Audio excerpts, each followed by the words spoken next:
Connection podcast here. Jeremy Moss hanging out with Chris Hondras. Yes, sir. That's him there. He's going to gloat in just a minute. Check us out at mwcconnection.com, Mountain West Connection Facebook, all the good stuff. MWC Connection on Twitter. We're approaching 2,000 likes and 2,000 follows on both of our Facebook and Twitter accounts. That's good, right? Absolutely. So how was your weekend? You know what? It was pretty good. I was going to hang out with some friends on Saturday, but those plans canceled. So I spent all day Saturday watching football, which I have not done in a very, very long time. Yeah, me too. I like the afternoon games we had, except I don't like the Mountain West feed because I was barely able to watch UNLV Hawaii, which was sucked. Every time I'd get to watch it. So remember when we were broadcasting Campus Insiders, what was it, 2 years ago? And then they basically cut our tie to the feed because they were talking about connectivity problems. It's not us. No, I remember they gave us the embed code for a couple of games. They put it on partner sites like Huffington Post, various newspaper websites that cover the school. But no, here's my thing. Okay, I was at work, and the radio station I'm at, I have multiple monitors to do a bunch of things. And so I had on one monitor, Fox Sports Go, which has known to have issues watching Utah-Washington. Same computer, mind you, perfect HD. It looks great. My other monitor, the Mountain West feed. I put a screenshot to open 30 if you want to go back and check that out. It did look good at times, but I could only get a good 20 or 30 seconds before it either go blurry or just crap out. I don't know why they're using live stream as their host or whatever, because that's apparently not stable. Right. Don't they hook up with MLB Advanced Media and do something? They know what they're doing, right? They run what? Well, it took them, you know what? It took MLB forever to get it to that point. But I mean, I remember doing the MLB at VAT when I was still at Boise State. I did it for 1 year, and the signal was pretty crappy, but at least there was a signal. They've improved significantly, I'd say, over the last 8 years. Yeah, they host HBO. They do HBO Now and HBO Go, and I never have a problem with that. And other major, I think they even do TNT. I want to say. Or no, not TNT. They do the NHL, I think. They're basically the League Pass, essentially. The NBA League Pass, NHL Center Ice. I think the MLB Advanced Media host all that stuff, and I've never had any issues, particularly using HBO Go, whether it's my phone, my PS4, my Chromecast, or tablet, or whatever. Works great. So that was kind of frustrating. We just need, you know what we just need? We need the Mountain back. There is some sort of suggestion for that. So, yeah, we talked about it yesterday. And for those fans to say that was a terrible idea, there wouldn't be a Big Ten network, a Pac-12 network, SEC network if it wasn't for the Little Mountain Network. Yeah, if it wasn't for the Mountain, none of these other stuff. I mean, the Mountain was in existence before the Big Ten network. The Big Ten network was the ones who were, really, in theory, the first. But really what happened was the Mountain started it, and then the Big Ten network kind of improved on the Mountain's methods and basically kind of forced the Mountain to kind of give up as a result. But man, if they brought the Mountain back, that would be insane. I mean, the Mountain was a great channel, and like I said, the first of its kind. So please bring it back. And they need to make improvements. About that. What was that? We talked with Jesse Kurtz about that. Why? Sure, I'll get him on the line. Yeah. A couple of things with that. The Big Ten Network partnered with Fox, so they got a huge distribution, which was the problem. HD day one, but also, which I didn't understand, the Big Ten Network, you can watch whatever it is. Who cares about HD, which should be the standard now. Back then, still wasn't the case, but they'll show swimming, soccer, lacrosse, any sport, diving. The Mountain didn't do that. They showed some baseball and softball, but nearly every basketball game. Not even every basketball game. I remember even non-conference games they wouldn't show at home. So it's like, well, like I said, that's where the Big Ten improved on the Mountain's. Yeah. Show everything as much as possible, which they Mountain didn't do. They replayed a bunch of crap, and I mean, I remember was it BYU, New Mexico, the women's soccer championship where that fight broke out, or the hair pulling incident. Yeah, the Mountain was actually showing that. Yeah, there you go. It was just weird. It was a good idea. So I'm wondering too. We'll get to the week 11 football here. We'll get our week 10, not week 11. I don't want to get ahead. But there's also the deal at the Campus Insiders doing the Arizona Bowl. That'll actually be on American Sports Network, which is actually more distribution than it's like an over the air. So there's this stuff with that, but I was just annoyed. I wanted to watch the game, wanted to see what Ike Woosley would do, new interim head coach, see what would happen, and whatever. I've had better experiences before. Like I've used them before, but this one was just because it was a Time Warner. I don't know. Could it have been Time Warner's issue because Oceanic was doing the game? No, because Oceanic. I remember Oceanic was always a decent signal. I remember when they broadcast. So like years ago, once again, this is years ago when I was at Boise State, and Boise State played Hawaii while they were in the WAC. They actually broadcast the Oceanic Sports Network for that game, and the signal was actually pretty good. So it's not Oceanic Sports' problem or Time Warner's problem. I'm pretty sure this is still a Campus Insider streaming problem. And there just needs glitches to be fixed. This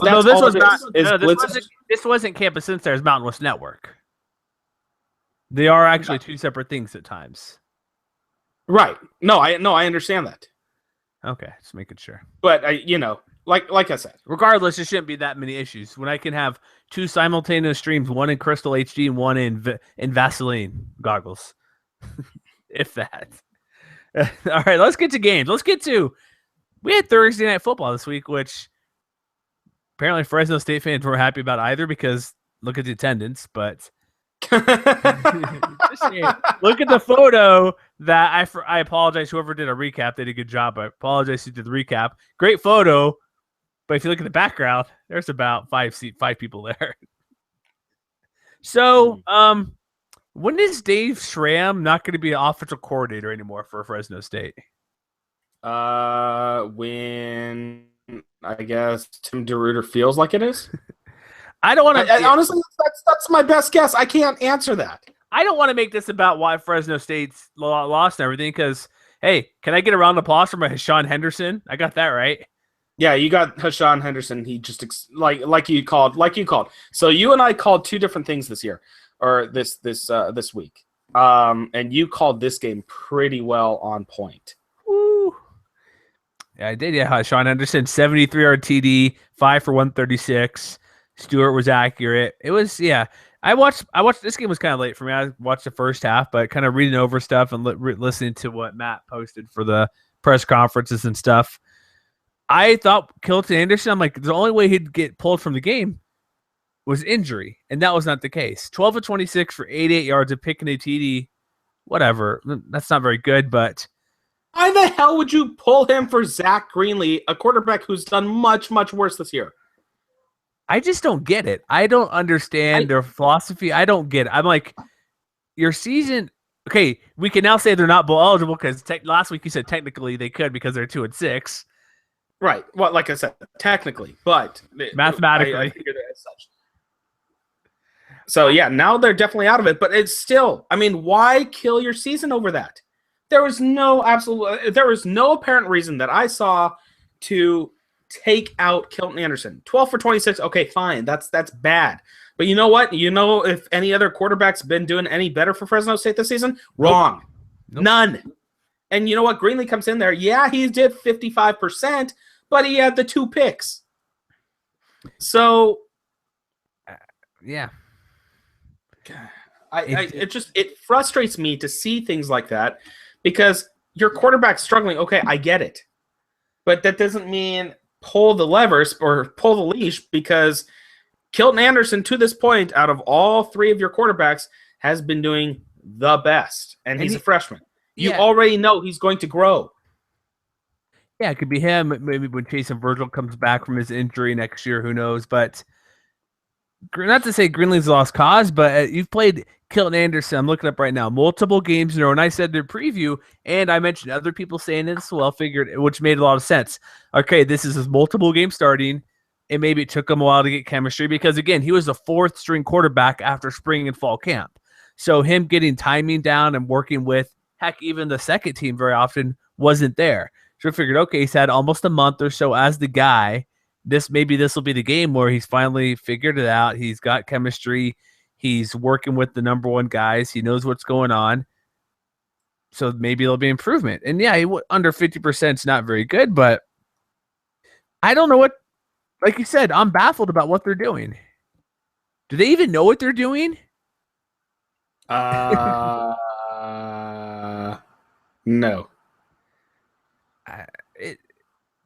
I don't know. This game was reasonably close. I don't know what to make of it. Nevada shut him out in the second half. He had freshman who had a huge game, Damian Babber, with 3 interceptions, tearing it up. Look at everything they did. Now, this is how, again, I'll repeat myself. I said this probably before in other games. This is how the pistol should work. Stewart, 12 for 17, 206. Don Jackson, 140 yards. James Butler, 122, and Stewart with 35. That's what you want the pistol to be. Perfect. Very similar. It should be very similar to how San Diego State runs their offense. Heavy run, pass when needed, but those passes are going to be long. Well, I wouldn't count that this year, but if they had a different quarterback, I'd agree with you. In San Diego, but oh no, okay, I know what you're talking about in San Diego, but I mean, they're similar offensive. Yeah, well, they're run heavy, pounding the ball. Pistol's a run heavy offense, pounding the ball. Yeah,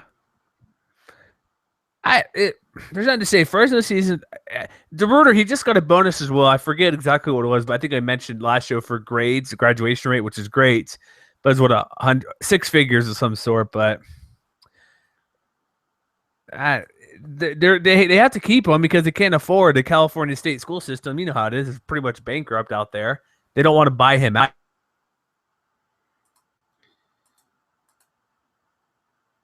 Yeah. Looks like he cut out, but no, yeah, the CSU system is pretty much in a financial hard time right now. But it's absolutely. I get the raise for academic excellence, but at that same time, like this season's been absolutely horrible, and I don't know. Like DeRuiter won't be fired this year, but there should be a fire lit. If he won't be fired this year, but there should be a fire lit under his. Essentially lit under his ass. Yeah, what should be done? Apologize if I cut out there, but there's no. They need to cut coordinators ties. Dave Schramm. Somebody mentioned who the DC is. I don't care. They're not very good. They're gone as well. They need to cut ties to everybody. Bring in new coordinators. Do something because this game there was 4 turnovers for Fresno State. One was a scoop and score by Matthew Lyons to go up 7-0. The 3 interceptions to show. Look at the big plays too are concerning. 73-yard TD to Henderson. Butler had a 60-yard run. Don Jackson had a huge run as well. There was just so many big plays in this game. What was it here? I'm trying to pull it up, but there are multiple big runs in this game for the Nevada offense. Yeah, 62 for Jackson. Butler 59. Stewart had a 25-yard run. They just had big plays all over the place. Like Jericho Richardson had a 20-yard reception. There's nothing going right, and I don't know why you keep toying around with your quarterback when there's nothing to play for besides getting better for the future. And unless for some reason they think Zach Greenlee's in that mix, he should not be playing. Yeah, I'm with you right there. So let's talk. Let's actually be positive about Nevada a bit. What do you see them? Because they're 5-4. They're now one step closer to bowl eligibility. Do you think that's going to be a realistic possibility down the stretch with 3 games left for them? 5-4, 3 games left. They have to win 1 more. Yeah, just 6. They should reach bowl eligibility. They play San Jose State this week. They play Utah State next week, and they finish off against San Diego State. Utah State's not playing good ball right now, and we'll get to that in a little bit, and we'll talk about it in the preview this upcoming week. But I'm sort of anticipating a possible Utah State meltdown. I hope not. We'll see. We'll get to that game. I wouldn't say it for sure because those 3 games, 2 are on the road at Utah State, at San Diego State, hosting San Jose State, who's a pesky team. I'd say it's likely to happen. Yeah, I wouldn't be surprised. Real quick, I wouldn't be surprised if Nevada finishes anywhere between either winning, going undefeated, or losing the ball. So I see a wide spectrum. So you think they could go either 3-0 or 0-3 or somewhere in between? Yeah, I think they're there. Yeah, absolutely. 5-8 or 8-5. So let's get to the next game, dude. This game was even later. I didn't watch this till that's why my recap didn't go up till Saturday morning. But San Jose State loses to BYU by 1 point. Why? Well, you know what? I'll tell you. I love that play call at the end. I love the play call at the end. but everybody and their mother knew the ball was going to Tyler Ervin. That's Pass why it to somebody else. That's why they passed it. That's why That's the reason they do the play. Give it to Ervin, who did a good job of selling it, but his throw was terrible. His throw was wobbly, despite it going right through Billy Freeman's fingertips. Yeah, and that's a ball that Billy Freeman not necessarily should have had. Could have, because he was covered really well by Michael Wadsworth. Yeah, he was covered really well. I mean, Michael Wadsworth was right there. But I mean, just that being said, creativity, man. I see the creativity there. I see what you're trying to do, but in that situation, better to have Potter keep the ball. And kind of either bootleg it, fake to Ervin, or let Ervin kind of go out on the play and then kind of run a flat motion. And then you have, you can have 4 flats and somebody's going to obviously not be covered. Yeah, it makes sense. Potter did a great job tonight. 18 for 25, 147. I mean, those aren't great stats. A huge run on 4th and 1. Yeah, they're efficient enough. I agree. Going for 2, it's fine because the way the game was going, like BYU didn't play very well in the second half at all. They scored just that 1 field goal. But going for 2, it's fine. You're at home. You just drove down the field. Very lengthy drive. Why worry about overtime when your defense was just okay throughout the game? They did okay. They weren't great. Tanner Mangum lit them up for 293 yards, but the rush defense was actually amazing. They only allowed that was my other problem. That was my other problem with BYU tonight, and I have a lot of problems with BYU just because I hate BYU. But yeah, they showed they could light up They showed that they could light up San Jose State's secondary, but that they have a horrible rushing. They only attempted rushes like 25 times. Well, they are also missing 12 carries by the 12 carries by the leading rusher, but Tanner Mangum got sacked 3 times. Yeah, that was a good as well. But part of it, they were missing 4 starting offensive linemen. BYU was, and so that's why they were able to get those sacks, and the rushing game was not there. But there's a couple. I made a key point. There are 3 plays. Here's what really ticks me off in this game: Austin freaking Lopez misses a field goal. Right? Yeah. He never misses field goals. He's missed a few field goals this season. He should be making more field goals, I think. Wasn't he special teams? Oh, no, absolutely. He should be making more field goals. The guy's a senior this year, right? I believe so. Yeah, he's a senior. He has not performed great this year. He's 5 for 9. Really last year, it's so weird because special teams play the year. His freshman year, he was 17 for 17. His sophomore year, 22 of 27. And then from his junior year on, last year he was 12 for 24. This year he's 5 for 9. He's not performing admirably at all. Yeah, kick the upright. It's like, jeez. And not that okay, that one play didn't call him the game, but in my recap, I noted 3 plays that caused the game. That field goal. There's a few others here. I should have had this up before. They had to pick. One huge turn of events was that pick 6 by Cleveland Wallace, where BYU's about. That's what I'm getting at. Sorry, now my memory comes back to me. The fumble at the 14-yard line, where they could have kicked a field goal or something in the first half, where they didn't get any points out of that. And then there was one more shoot. I had 3. Dang it. The missed 2-point conversion. Oh yeah, I guess that's it. That should be the third. I mean, that should be the big. Yeah. That's the third. Yeah, I thought there's got to be something else, but yeah, the fumble in the red zone, which is a big deal. Yeah, they got to Cleveland Wallace pick 6 was amazing. They were lucky. Like there's another one, but Kenny Potter nearly had the same situation for BYU turnaround because this game could have got out of hand if that pick 6 didn't happen. BYU was pretty close to scoring. If they scored a touchdown there, they would have been up, I believe, 21-3, and the ball at the half in the third quarter. Something of that sort, yeah. Instead, it was 14-10. 14-10. So, yeah, it could have been 21-3 with BYU getting the ball. But the Spartans defense did good. That last drive, they got lucky a little bit. There's that one. Did you watch this whole game, or how much of this did you see? I watched the whole game. There was that. I thought that a couple things. The Michael Wadsworth redeemed himself because there was that extra 15 yards on that 4th and 1 bootleg the naked boot where Potter just was wide open. But that pass interference, I thought was pretty questionable against BYU on that final drive. Mm-hmm. Where he's double teamed. That was, I don't know. I agree with you. That final play, I know we're bounced around, but this was San Jose State had a chance to win the game, and they didn't. And I like your play call instead. Why?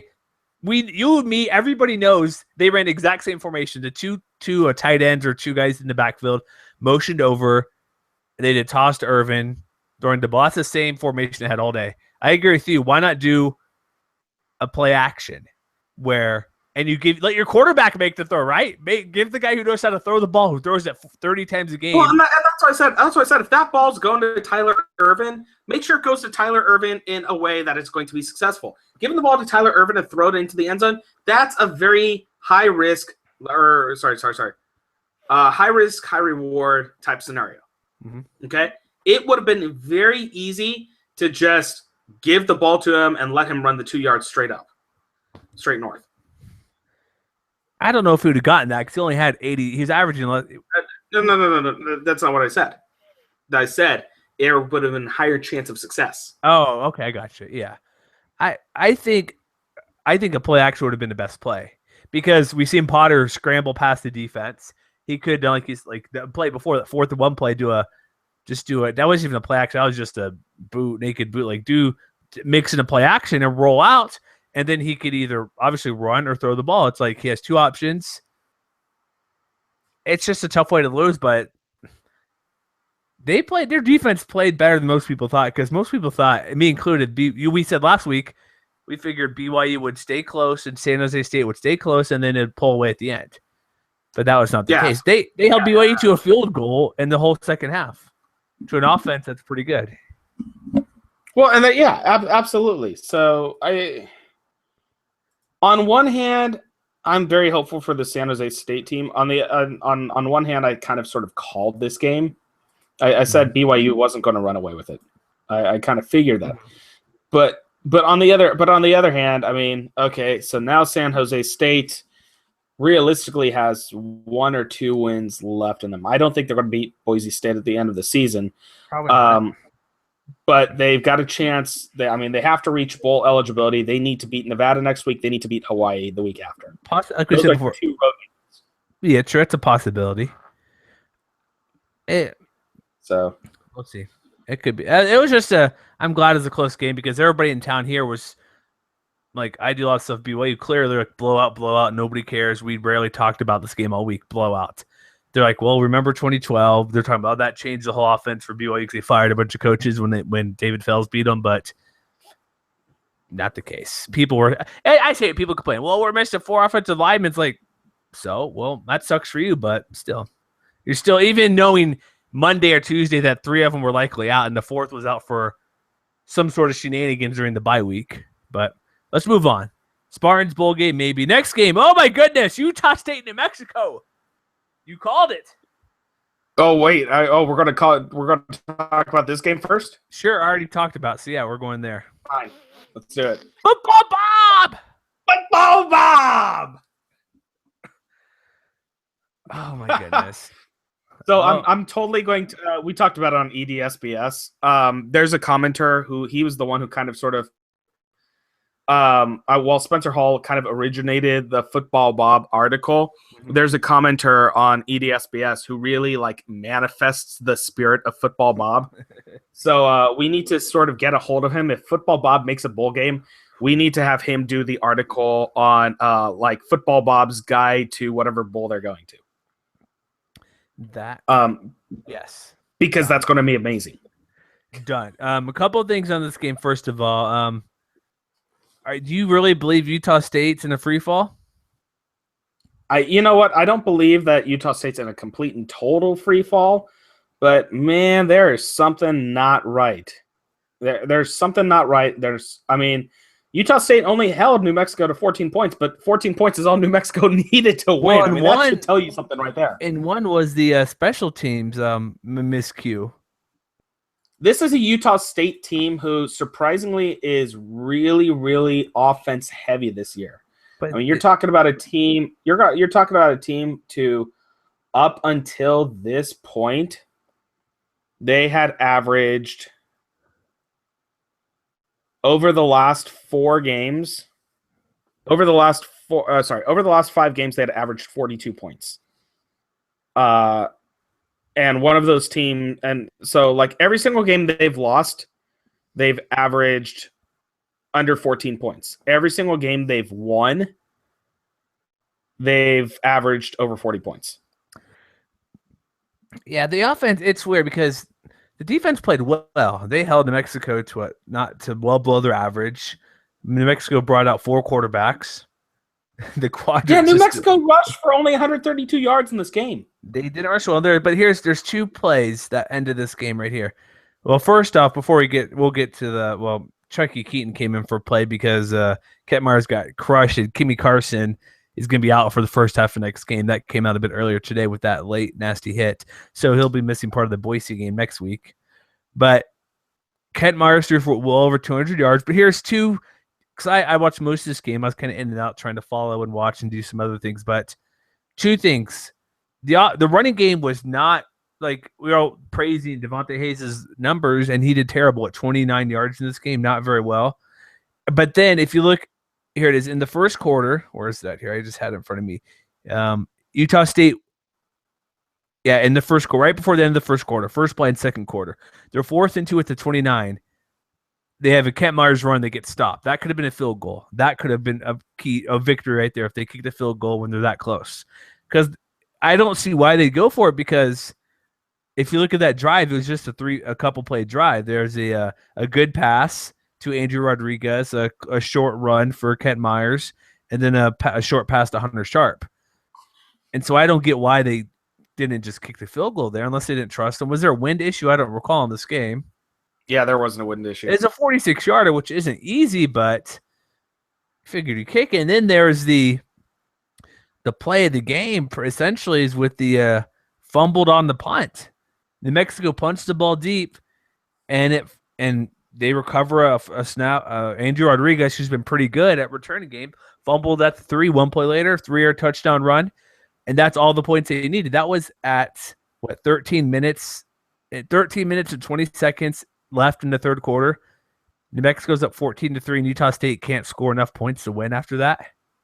Yeah, and here's the other 4th down situation that I was very surprised about was the goal line stand. Utah State knocking on the door. I think they were at the 3-yard line or something like that. Went on for it on 4th down. This was in the first quarter, and New Mexico stopped them. So Utah State 0 for 2 on 4th downs, and very, very key 4th down.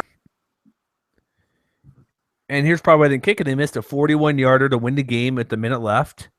And then they also fumbled the ball late in the quarter as well when they're inside the red zone. So it's not like they didn't have chances. And I'm not gonna say Utah State lost this game, like they're the reason they lost it. But you missed a field goal, you snuff. The only things you really can blame is Andrew Rodriguez. Come on, let the ball go in the end zone or something for catching at the 3. Let it bounce and go wherever. Don't risk that. Yeah, that was really the only circumstance that led to like chaos in this game. Yeah, missed field goal, far field goal. But here's the thing. Give a ton of credit. Look at New Mexico's defense. They give up 13 points. Yeah, Kent Myers threw pretty well, but we've never said anything rarely positive about the Lobos defense, and they played extremely well in this game. Yeah, Dakota Cox and the linebacking core just absolutely just stuffed Utah State's rush attack, which is fantastic. Kent Myers, 10 rushes for 5 yards. What does that tell you? That tells you that he was getting stopped at the line or a slight sack every single time. They brought in Damian Hobbs for some sort of rushing ability. The back was he the third quarterback technically. He ran 4 for 28, had that one big run of 18, but they're trying anything to get the ball going. LaJuan Hunt only had 2 carries. Kent Myers, like I said, 10. Keaton had the one when he came in for a couple plays to relieve Myers. First series. Myers. Yeah, series when Myers had to come out getting crushed. But yeah, this Utah State's defense did well. It's just their offense couldn't score. And they missed opportunities. And then New Mexico's defense just stopped them. Yeah, Myers threw pretty well for over 213 yards, but that's not like overly impressive. That's good for him, but it's not like anything just blowing him out of the water. And New Mexico's sitting at 5-4. And again, if they win out, they are your Mountain Division representative. They will have a possibility to win the Mountain West for the first time since, I think, what was it, 1998 or 1999? They haven't won the Mountain West ever. They haven't? No. I thought they tied for first the very first year of the Mountain West. That was, I think it was, I know it was Colorado State, Utah. Maybe it was. I don't think so because the first bowl victory when Bob Davie was there was at the New Mexico Bowl. And so they've always been a pain in the side. Like with Rodney Ferguson, the running back years ago. Like I remember in 2004 when they played Utah, they gave them a battle for a while. I don't think they've ever won a Mountain West Conference title. Here we go. I'm going to read this up. I'm looking this up right now. Looking up at Wiki. Yes, Wikipedia. There you go. But they're five. Here's why you're doing that. They're 5-4. Their schedule is not easy. We discussed it's tough. They have to go to Boise State next week, which will be very difficult. They host CSU and host Air Force, which Air Force is playing pretty well as well. So, and CSU, like I said, hit or miss. So I don't envision them doing that, but if they win out, they will be the conference division representative. Yeah, you're right. So, yeah, you're right. Okay, I thought they won that first year. What it was the very first year, 1999-2000 season. It was BYU, CSU, Utah, all tied for first place, and then New Mexico was second place. Or fourth, whatever you want to put it. Yeah, fourth. What? Yeah, they were just right there, and So, please let this happen. Their last conference title, 1964. And can we? Yeah, and then co-champion. Don't forget co-champion, 1964. Yeah, exactly. Can we end the Austin Apodaca experiment right here? Like, it was fairly obvious when Apodaca was coming out that they were going to pass, and just he did horribly. Lamar Jordan was much more efficient. I mean, both of them were 2 for 5, but Lamar Jordan had that one. Was it 65-yard touchdown pass? 86 yards to Delane Hart Johnson. And then the other one was still another pass for a first down. Mm-hmm. So, limited passing ability, but still at the same time efficient when it happens. Austin Apodaca comes out, 2 for 5 for 7 yards and then a pick. It's like, here comes the passing quarterback. We know what's going to happen. Yeah, I don't think that's the norm for him. But I think they need Jordan to be the guy because he throws well enough, I would say, to be that. Here's the thing with Utah State now. I don't know, man. I told you. I said Utah State. And here's the reason why I say they're sort of in a free fall mode right now. Okay, they lost against Utah. They lost against Washington. Then they lost against San Diego State, beat down Wyoming, which they should have. There should be no excuse why they didn't win against Wyoming. Then you lose to New Mexico. Okay, after a loss against New Mexico, here are your remaining teams left. Okay, Air Force, Nevada, BYU. Conceivably, they can lose all 3 of those games. They should beat Nevada. And miss out on a bowl game. They should beat Nevada, I think. They should. Well, once again, they should. They lost in Mexico for crying out loud. Nothing should be taken for granted now, right? Nothing should be taken for granted. Absolutely nothing should be taken for granted. And that's what Utah State really has to beware. Okay, you pick up that one against Air Force next week? Cool. You're safe. But guess what, right? And we'll talk. I want to bring this up at the end of the conference. Right now, there are 3 teams who are bowl eligible. Woohoo. There are essentially 4 teams on the cusp of being bowl eligible, or could possibly be bowl eligible, and 3 teams that are officially out. So it's New Mexico, Utah State, and Nevada as on the cusp, right? Utah State, New Mexico, San Jose State, and even UNLV is on the cusp. Okay. Well, Nevada too. Huh? And Nevada. And Nevada. I thought I said, okay. Maybe but not. Right now, Boise State, Air Force, and San Diego State are officially bowl eligible. Utah State, New Mexico, Nevada are 1 win away. San Jose State and Colorado State are 2 wins away, and UNLV has to go undefeated. It'll be interesting. I'm going to be at that Utah State BYU game 90% sure, so it'll be interesting how that comes out. That should be a fun one. But I don't know what honestly, I'm trying to figure out what the problem is. I'm not entirely sure because versus San Diego State. It was their rush defense was just awful. This game they couldn't run the ball, but the passing game was good. It's the thing that confuses me a little bit is that it's something different in every loss. It's not a consistent thing. Here's why they lost, because the A, B, and C are all the same. It's like A, Q, and Y. I don't know what the deal is. It's all a different thing every week, a different reason. So anyway, next game, because we have to keep on moving. We need to move on. We've been talking way too much. So do you want to go Army Air Force then, or CSU? Let's do it. Air Force wins, but they're going to lose out on the Commander-in-Chief. So not necessarily, unless Army like pulls something out of their ass to win. You know, it's going to be it's not going to trust Army to do that. Not going to happen. But we have an Armageddon scenario upcoming our way. Armageddon scenario? Did you say Armageddon? No, Armageddon. Armageddon. Oh, Armageddon. Not Armageddon, no. Because Navy just walloped Memphis this past weekend. So good for the middies. There is the rule in place where the bowl games have to be decided after championship weekend. Navy could be 11-1, win the American, be the highest ranked team, go to the Peach Bowl, and then lose to Army and still go to the Peach Bowl. Interesting. Because that was a thing a few months ago. They're deciding what to do. They didn't want to wait because it would be pretty crappy. Like, say the Mountain West was in there because they played that Vegas Bowl. And so that'd give like less than a week of prep time or something for them and the opponent. And every bowl, essentially, because there's 3 that weekend. Mountain West has a bunch of early bowl games. So that's a possibility if Houston loses, because Navy plays Houston at some point, I believe. If not the title game, they'll play. They could be and Toledo lost. We saw a couple undefeateds go down. That could be a real possibility. I don't see it losing to Army, but that's a big storyline that could be the case if Navy moves up high enough. So yeah, absolutely. So in the meantime, here Air Force 20-3 victory. Not Carson Roberts extremely efficient through the air, but surprisingly to see an Air Force run team that ended up with under 200 yards rushing throughout this whole game. It went back to nobody was spreading their not one person was really like the guy to go to. This game should have been much more than 20-3. It was way too early. I'm like punt. I'm like, come on, give me something. It's just a lot of punts and everything. It was not that exciting of a game.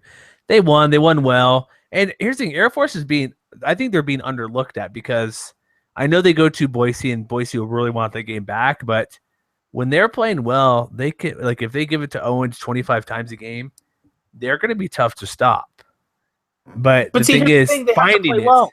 Yeah, finding that they have, like I said, we thought we found it 2 weeks in a row leading into this game. We discussed, okay, Owens got the carries, but this game is a hodgepodge. Like, okay, you get 5 carries, you get 8 carries, you get 10 carries. There was no singular player who got the bulk of 30 carries like we hopefully expected to have. And that's a problem. If they don't have that, they're not going to beat a good team. But if they do have Owens going for 25 carries, then, yeah, I could see them beating any team in the conference. And you have to wonder what the hell is going on, because this is a team 336 yards rushing average per game, and they were held to under 200 yards rushing in this game. I mean, that's the second hard. Yeah, to Army. So you have to be curious about what the hell happens against Utah State this weekend. There could be a thing, because Carson Roberts probably one of his better quarterback performances all year. 7-10, pair of touchdowns. Who is it? Garrett Griffin caught both touchdowns. They actually do have if those are wondering, Air Force does have a tight end on the roster, and it's Garrett Griffin. He got both touchdowns. Maybe that was the case, but it just seemed they weren't able to run the ball as well as they wanted to. Because if you look at it, DJ Johnson, 11 for 47. That's what, just over 4 yards a carry. Brian Driscoll, 4.5 yards a carry. They're getting 4 carries is good enough, but for what this offense should do, you want to get closer to above 5. Yeah, absolutely. So what do you give their chances of maybe winning the division now? They're 6-3, undefeated at home. They go to Boise State pretty soon. So here's the thing. They're bowl eligible. Mm-hmm. That's good. This is definitely not a strong team as they were last year. Defense lost so many players. Yeah, absolutely. You know what? conceivably, this is another team that conceivably, this is a team that could lose out 0-3. But so? Also conceivably, they could go 3-0. I give it the same chance as Nevada. Okay. We could see them at 9-3 or 6-6. Okay, because they play Utah State, which I think before this weekend that was the big game because that's going to decide the Mountain Division title essentially. Utah State losing, and for some reason I don't get it. Why is that game on ESPN3 only? We'll talk about it next week, but that's not even on a regular ESPN channel. It's on streaming only, which is weird. And at 11 o'clock in the morning. Yeah, 11 Pacific time. It's like, jeez. So it's a 12 noon Mountain Time kickoff. Yeah, local kickoff for both schools. But I figured that would be on ESPNU at least because if they're fighting for a pretty big game. Yeah, absolutely. Even this week. This week it's okay, but I figured going into last week, sure, why not? But it's also an awkward time too. If that time was already set, because that's 2 Eastern, and that might be the reason why I don't know if that kick time was set. Because we know the times. If you're noon Eastern, 3:30, you know what I mean? It's like, okay, maybe that's why. Some 1:30 games are on CBS Eastern time, but maybe that had something to do with it. But I don't see why the kick time would be locked in if it's on an ESPN network. They usually give that 2-week notice, but we'll see. They could be good, or they could be not so good. So, right. And realistically, I don't think Utah State's going to finish off 5-7. But I think everything depends on this upcoming week, Utah State Air Force, in terms of bowl eligibility and how both teams finish. Very true, yeah. Because if for those who are curious, if Utah State wants to get back in the title, they need to win out clearly, and New Mexico to beat Boise State to lose at least once. So either to Air Force or New Mexico. And Boise gets both at home, so that's Boise gets both at home, and they just had a bye week to prepare for 2 triple option teams. Yep. So and playing a back-to-back also benefits them, even though it's a bit different. It's close enough where it's not too much of adjustment from going from air raid to triple option or something. Yeah, when you play for 2 different teams, when you play for 2 similar style offense teams, it makes practices much easier. Yeah. It does. Final game of the weekend, Hawaii at UNLV. No, we didn't talk about Colorado State, Wyoming. Bronze boot. I apologize. I'm going all over the place. I didn't have my schedule in front of me. Do we have to talk about this game? Because the Rams just rolled.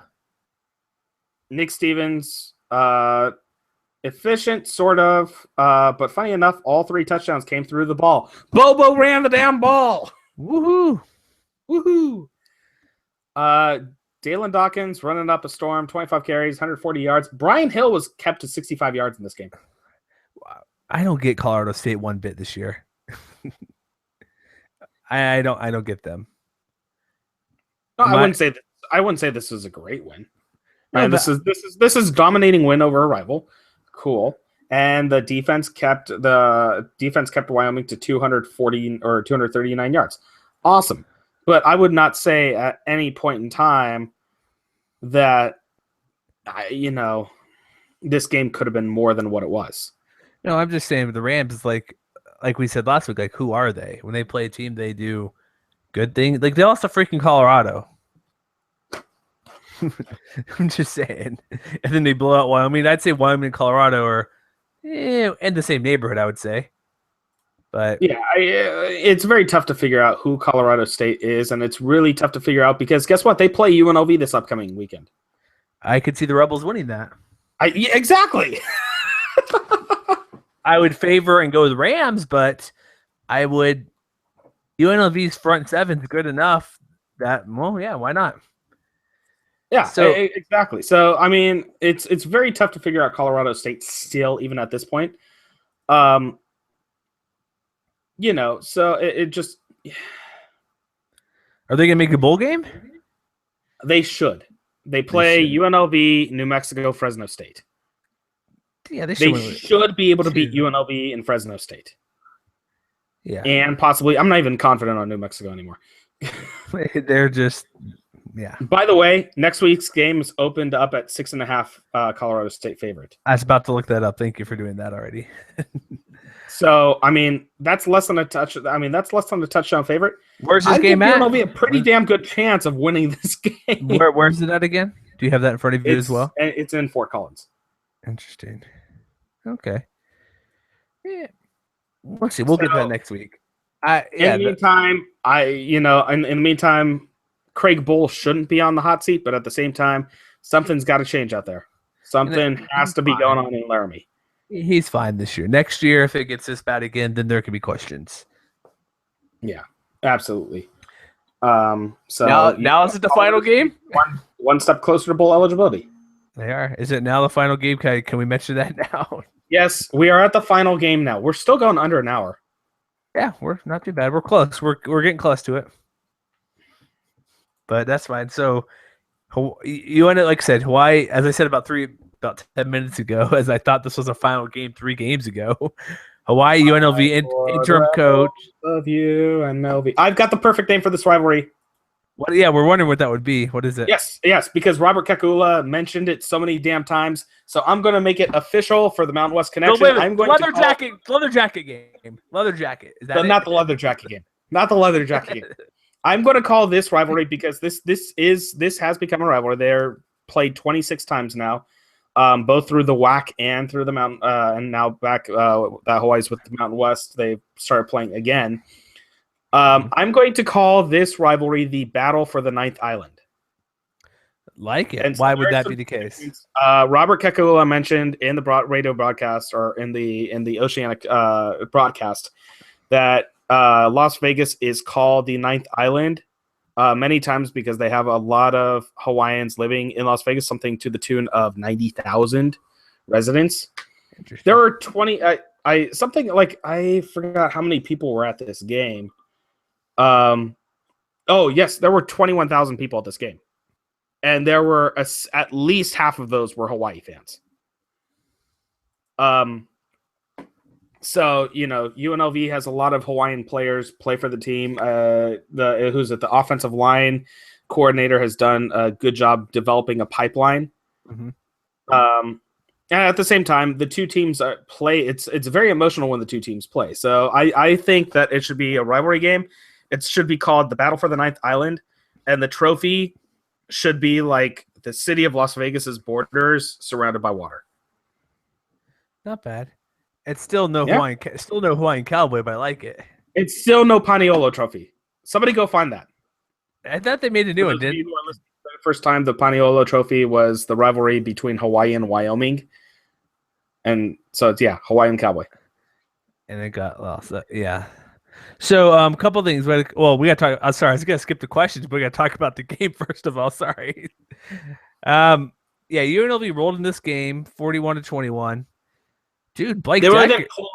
They didn't pull away until the second half, though.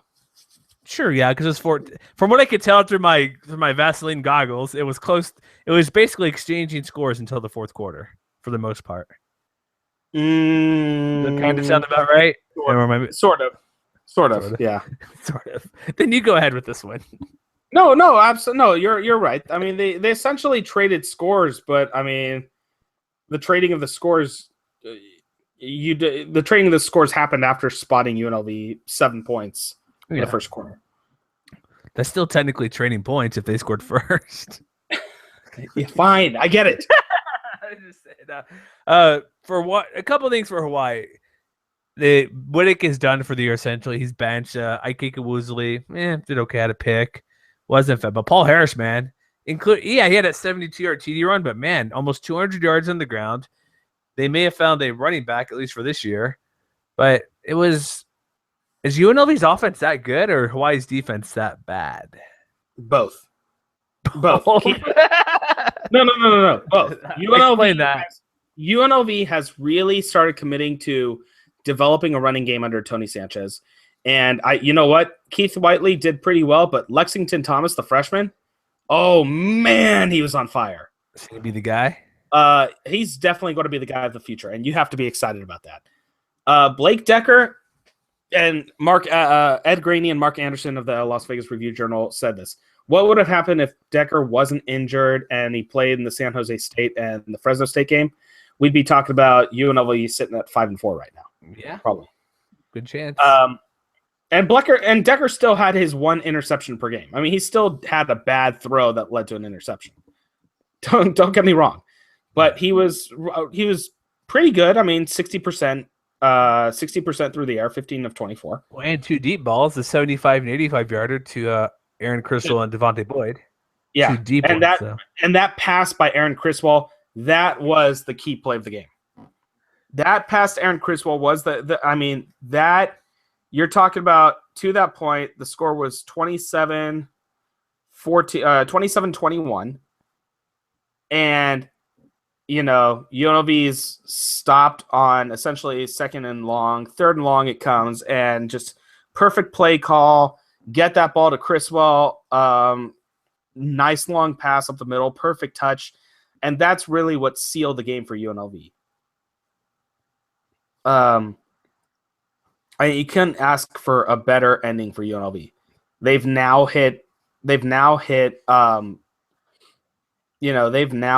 3 wins for the first 3 wins for the fourth time in 12 years. Jeez. And the other 3 years outside of one was less than that, correct? Yeah. The bowl year, and then everything else was 2 or less, right? No. So this is the fourth time in 12 years that they've hit the 3-win mark. 3 or more, you mean? Yeah. Oh, gotcha. Okay. Oh, yeah. And it's the first time under head coach for the first year head coach that they've hit 3 wins since John Robinson. Ooh. So, now we said it's development, it's showing improvement under Tony Sanchez. Guess what? This is your first year improvement. Yeah. This is what you're talking about. I mean, this is I mean, we've been talking about it for the whole season long. What is Tony Sanchez going to do in his full year? And we've said it, he's building more confidence in his players. He's trying to change the whole system around. And really now, we're in week 11. We're starting to approach week 11, and UNLV is still in contention, possibly for a bowl game. Who are their next 3 games? They're 3 and 6. Colorado State, San Diego State, Wyoming. So they probably won't make it. San Diego State's a bit too tough for them. San Diego State's a bit too tough, especially since they gave up 190 yards to Paul Harris. Yeah. So, I mean, Donnell Pumphrey's probably going to kill him. But, yeah, I mean, too. In theory, they could be winning all 3 of these games. They should go 2-1. I think that's a legitimate possibility. And a first year going 5-7 for Tony Sanchez? Hell, even winning 1 and going 1-2 to finish off the season. I mean, that should show. I mean, that should show just 4 wins their first year. And by the way, now that you picked UNLV to win by 10, when you picked against the spread in the preview, do you feel more confident about picking them more with spread picks? Oh, I've had to change that a while ago. That's probably earlier this year I had to change that. But yeah, it is Hawaii. It is Hawaii, so I have to give that caveat. Yes, it's Hawaii, but yeah, I feel more. Yeah, if they're going to be, what is it against CSU? They're a 6-point dog right now, right? Is that what you said? 6.5. It's actually 7 now. I could see him covering that game. I could even go outright victory, but we'll see. But probably not. Pardon me while I put in my red and silver goggles on over here when we get to that preview show. Next week. Okay. All right. So that's what we got for tonight. We got some questions. You want to go into some questions? We have some questions, and then I want to kind of talk about real quick about bowl games. Okay. So, what do you want to do first? We only have one question. Actually, no. There's one observation by Matt Kennerly. For real quick, Boise State's a 29.5 favorite against New Mexico. Against New Mexico. Yeah. However, he's mentioned Boise's only cleared that margin once in 6 games versus New Mexico, winning 45-0 in 2011. Every other game has been within that margin. Just to keep that out there. Boise State's a 29-point favorite. Are you kidding me? I would not pick that at all. You take the Lobos? Initially, if that spread drops, then yes, I'll take it. But just 29 points. That's a lot. As much as I love my Broncos, that's 29-point spread is a very scary thing considering the whole was a 63-56 game last year. Or 63-49, whatever that was. Something close. It turned into a 14-point victory, but that's not before we went down by like 14 this start of the game. And was it Gibson that went out, I believe, or Terran, one of the two? If they didn't go out, I tell you, New Mexico wins that game. Oh my goodness. Wow, 29 points. Okay, but it's actually Kennerly's Twitter question. How many FBS teams could Fresno State legitimately beat right now, over under on 6? I'll take the over. Yeah, I'll tell you right now, I got they can beat Idaho. Are they an FBS team? New Mexico still? State. Yeah, Idaho, New Mexico State. That ending of that game was crazy as well. They can beat UCF. UMass? Yeah, I'll give them UMass. Yeah, I'd give them UMass. They should be able to beat SMU. No, I will not go that far. That's probably my limit. Fine. Rice? They should be able to beat Kansas. Rice, Kansas, North Texas. Yeah. Texas State, an absolute tire fire right now. Eastern Michigan, they could beat them maybe. Yeah, Wyoming couldn't beat Eastern Michigan. Fresno State should be able to beat. I'll say they should be able to beat Wyoming too. They don't play each other, so yeah, there's a team as well. Yeah, so Matt, we're about 10. We'll put the over under about 10 and that's about where our limit is. And Louisiana Monroe, Monroe, and Georgia State. Yeah, Georgia State too. But hey, UMass, they could finish in the upper half of the Sun Belt. SMU put up 40 on Temple. Yeah. And they got Temple's allegedly has a good defense. Yeah, I forgot about that. Sorry. So you want good bowl situations now? Bowl stuff? Well, yeah. I mean, we're starting week 11. This comes down where there's 3 more games for all these teams. So, and then of course the Mountain West Championship. So, Boise State's in, Air Force is in, San Diego State's in, right? Mm-hmm. I'm gonna play the game. Oh, sorry. I have one thing I thought of right now, but I'll wait till we're over because you already started. Sorry. Okay, I'm gonna give you scenarios, and you're gonna tell me, are they in or out? Utah State, in. New Mexico. Let me pull up the standings here. I need to have that in front of me here. Hold on. Are they what do they have? What are they? 5-4 right now? Mm-hmm. Who's left on the schedule? Do you have that in front of you? Utah State, Air Force, Boise. Oh man. Oh no, they already played Utah State. Sorry. Air Force, Boise, and Colorado State. They play CS. Yeah, Air Force, Colorado State, Boise. Where's that Colorado State game at? It's a home game, I think, right? I think it's a home game. I gotta say no. Sorry, Lobos. I apologize, but I'm going no. Negatory. I'm going in. Who are they beating? CSU? They're going to beat CSU. Not Boise? You're not going that far? Nevada sitting at 5-4. Who do they got?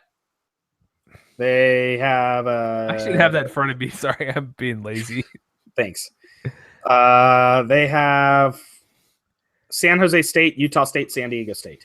Oh, we already discussed that. We could see them going 0-3 or 3-0. Yeah, I want you to tell me: are they going 0-3, 3-0, or somewhere in between? They just need one win to achieve both. No, one win. They're going to beat San Jose State.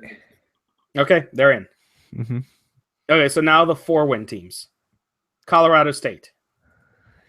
Yeah, let me get the schedule up here. I am working on things right now. They play UNLV, New Mexico, Fresno. They're in. Well, let me rephrase that. They're bowl eligible, not that they're in. That's a distinction we need to make here. They're at least bowl eligible. Well, shouldn't that mean that they would make a bowl? No, because San Jose State was 6-6 and didn't go bowling recently. Yeah, but we filled up all our slots by then. I'm pretty sure we're going to be very close to not filling up our slots. Well, I'm saying I don't want to. I'm just saying not to cover myself. I'm just saying they're bowl eligible because it's not a guaranteed they'll be in. Fine. Okay. All right. San Jose State 4-5. I already said they're. You said they were going to lose to Nevada, which just leaves them games against Boise State and Hawaii. So basically, what you're telling me is they're going to be out. I'm going to say out, but here's the thing: it's not. I don't want to hedge my bets, but I don't want to give a firm yes or no at the moment. But right now, from what I said, I'm going to say no. But again, maybe we'll do the same thing next week. But we're totally going to do the same thing every single week. I won't be surprised if they get him, but right now I'll say no. Okay, so then that means right now you're going to tell me that UNLV's out. Why is that? Colorado State, San Diego State, Wyoming. They have to go undefeated. Oh, that's going defeated? They're 3-6 right now? They're 3-6. Oh no, they're not getting in. Okay. I'm pretty confident. I think New Mexico's in. I think Utah State's in. I think Nevada's in. I think San Jose State and UNLV and Colorado State will be out. Is that right? Sounds right, yes. Yeah. And then officially Wyoming, Fresno State, and Hawaii are all out.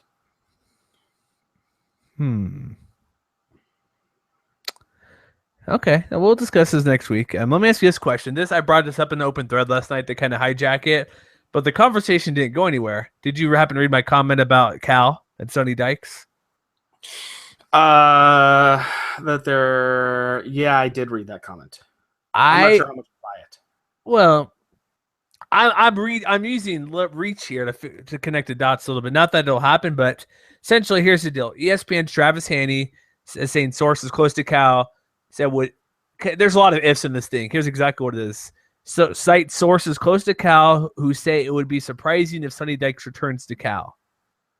And then adding he could even look for a G5 job in Texas. But here's the thing.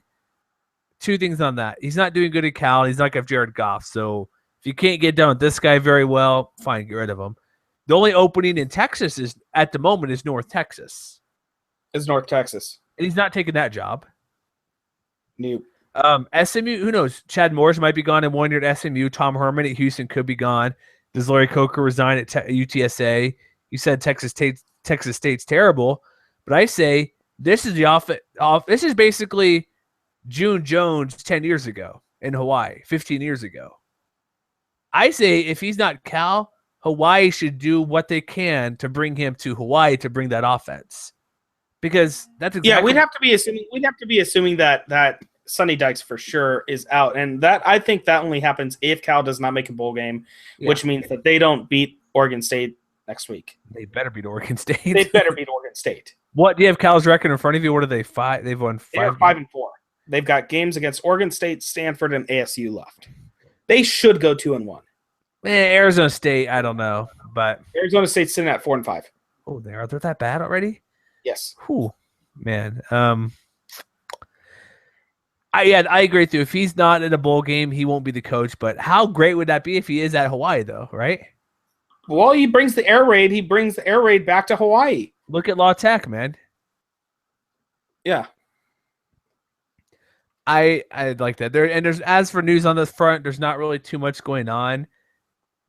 The only thing is this is the norm. This shouldn't be seen as too much of a surprise. Coordinators and position coaches contracts run through March 1 will not be renewed, but typically any coordinator, position coach are on 1 year deals essentially. So that's not too much of a surprise at all. So if you saw that floating around, don't go, oh my gosh, they're losing everybody.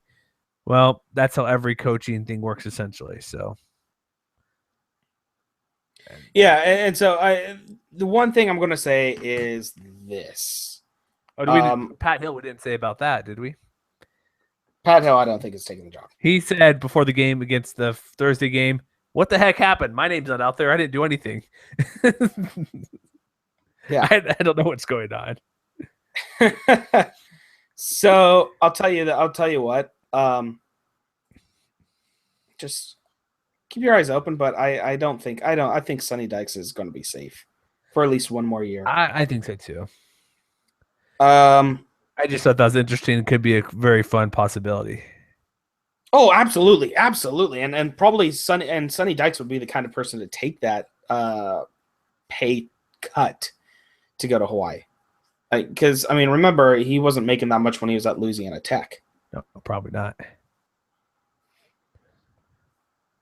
So, all right. Anything else to add tonight? Are we good to go? We'll wrap it up here. Yeah.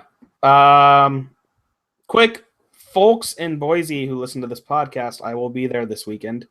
We'll talk about more when I get closer, but say hi if you know who I am. And this is New Mexico. It's New Mexico, Boise, so it's against New Mexico. Yes. Quick question for you. I think this is very pertinent, and we'll wrap up the show. Do you still own winter clothing? I do still own winter clothing. Probably not. I much did not so. get rid of my winter clothing. Making sure you've been in Las Vegas and now in Southern California. And prior Vegas to that, gets damn cold. Vegas gets damn cold. Is that why Robert had a leather jacket on? That's why Robert Kekula had the jacket on. It was, I think, it was low 50s there yesterday. It's a different type of cold, but I know it can. I get you. I'm in the same bone-chilling, dry cold. I get that here in Utah. It's dry. It's still pretty dry, so I'm just messing with you.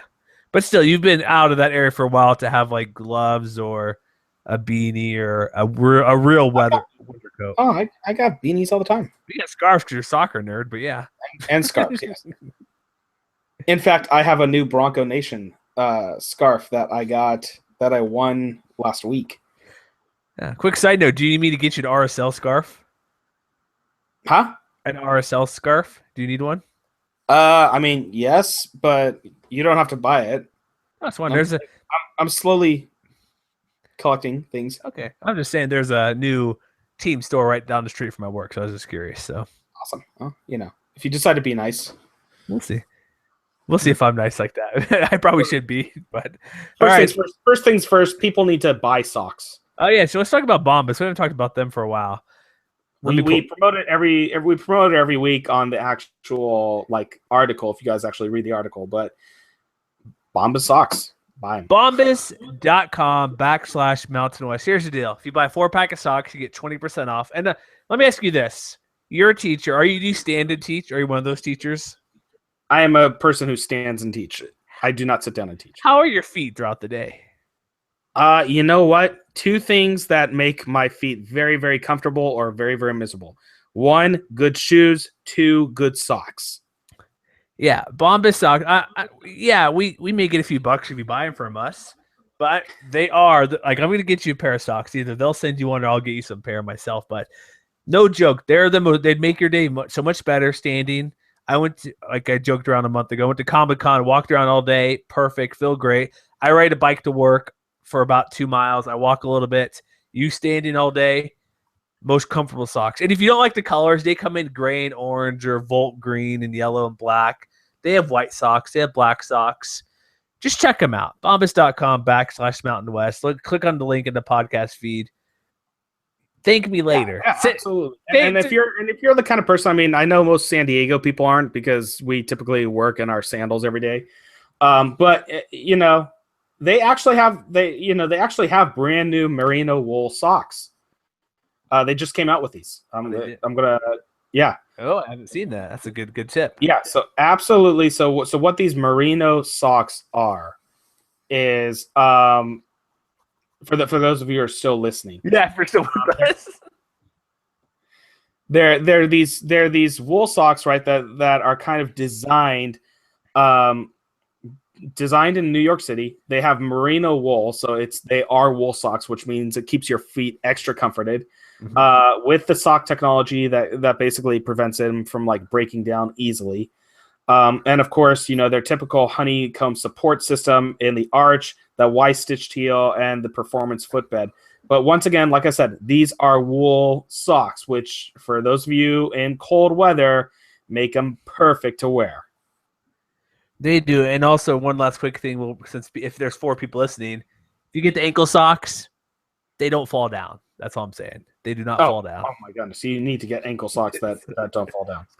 Especially when I have my bright yellow and blue ones I wear. But yeah, check it out. Bombas.com/Mountain West. Get it 20% off. Stocking stuffer, Christmas time, Hanukkah time. All that's coming up here pretty soon. So check us out. Kwanzaa. You forgot Kwanzaa. Yeah. All those. It's that time of year, folks. So check us out, mountainwestconnection.com. Excuse me, that's not right. MWCconnection.com. Been doing this long enough, I should know where to find us. SoundCloud, at Jeremy Mass, at Greek Padre.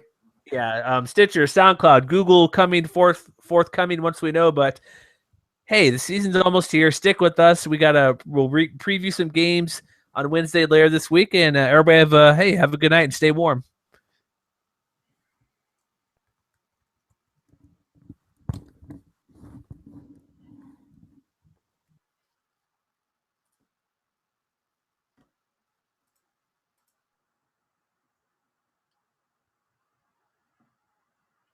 Are we done? Yes.